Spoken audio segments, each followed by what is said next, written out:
Kabisote, kabisote, kabisote. Iba rin talaga kapag buto-botong nilaga.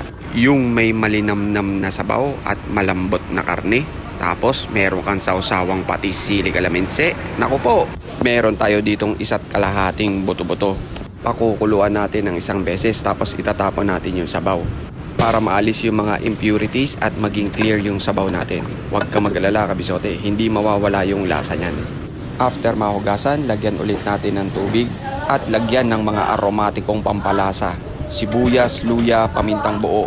Naglagay din tayo ng 2 pirasong mais para pwede ring meriendahin mamaya. Pakuluan natin sa pressure cooker.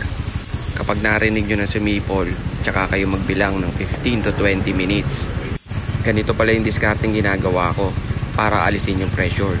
Inubuhusan ko siya ng tubig dyan para safe at hindi tayo masabugan. After 20 minutes, tsak, malambot na yung karne natin at mais. Ayan, di ba ang ganda ng kulay ng sabaw at ang lambot ng karne. Transfer ko lang siya sa 1 kawali. Then finishing touch, lagyan mo ng dahon ng sibuyas. At okay na yan nilagang buto-buto mo kabisote. Ganun lang kasimple at kadali, makakahigop ka na ng sabaw ng nilagang buto-buto.